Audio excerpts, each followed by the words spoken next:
Hey everyone, okay, so today we're going to be doing a makeup tutorial and this is on Mandy. And Mandy hasn't been in my videos for a long time, so I thought it was time to bring her back. So we'll get on with the tutorial really shortly. The thing I wanted to do with this tutorial was to kind of create a bleached effect on the skin. Now what that means is, even though I haven't gone heavy on eyeshadow, you will notice that the eyes and the lips in the finished product are what stand out, despite the fact that not much has been done. The reason I've managed to do that is by bleaching the skin. And what this means is that the eyes and the lips are more the focus than the skin. There's blusher, there's highlighter, but the eyes are the focus. And this is a technique that Alexis Vogel is very, very good at, where you notice the eyes and the lips, you almost notice nothing else.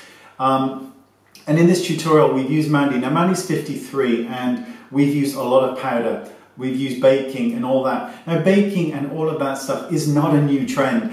Way Mandy was doing it in the 80s, Kevin O'Quarr was doing it in the 90s up till 2000. It's not a new trend, it's just that Instagram is so big that it kind of looks like it's brand new, but none of it really is. So without further ado, let's get on with the video and I hope you like it. Thanks so much. Oh, and one other thing, Mandy's got quite a lot of redness in her cheeks. So what I did with this tutorial was use a yellow base foundation that was about a shade and a half darker than her skin tone. Her chest is darker than her face and neck. So I used a slightly more yellow foundation to neutralize that redness, and then I kind of make the neck match up with a bit of bronzer. Okay, let's get on with the tutorial. Bye-bye. Okay, so let's get on with the tutorial. So in this tutorial, I really want to create that kind of gorgeous effect on the skin and show you that no matter what your age, you can do whatever you want because it's just makeup. So I'm applying a waterproof foundation to Mandy's face. Now this is a bit darker, as I've mentioned, because I want to match it to the chest area, and then I'm going to warm up the neck. So I'm just using a beauty blender. Next I'm going to create a thicker, fuller brow by using a brow gel that's coloured. All the information in the description bar below, because I just think a slightly fuller brow looks really, really nice.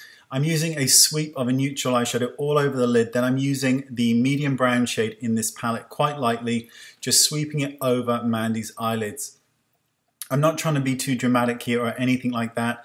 Then I'm going to clean off the excess with a tissue on the outside corner. So you can see it's not made a huge difference, but there is a subtlety there.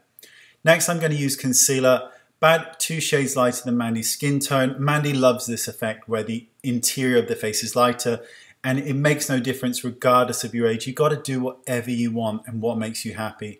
I'm blending this in with a beauty blender and I'm using as much pressure as possible because I want it to become one with the skin. Next, I'm setting the outer perimeter of the face with RCMA no color powder. I'm then going to bake underneath the eyes and the areas that I want to be much, much lighter. I don't care again about age, about powder, about wrinkles. This is going to give velvet skin, and that's what I'm after here. So with that done, we're going to move on. So I'm using a bronzer and bronzing around the outside perimeter so we can get the face and the neck to match slightly more. I'm sweeping off that excess powder underneath the eyes, which is going to leave a highlight under the eye area. I'm using a blusher on the apple of the cheek, but without her smiling, because Mandy's cheeks are so pronounced. It looks so pretty here. Now I'm using highlighter over the blush and on top of the cheekbone area, again to create this bleached skin effect that I mentioned. You'll see at the end how the lips and the eyes really stand out.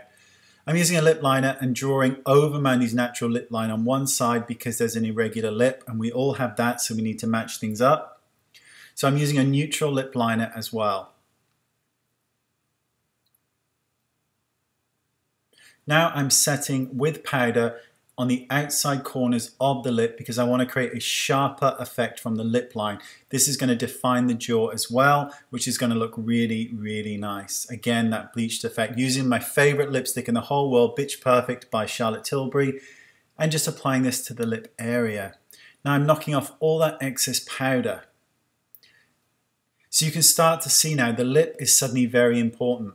Now I'm using mascara, and that's going to pretty much complete the look, and you'll get a full effect now. And I really hope you like this, and I really appreciate you watching. Setting it, and that's complete. Thanks so much, and I'll see you all soon. Thank you, bye-bye.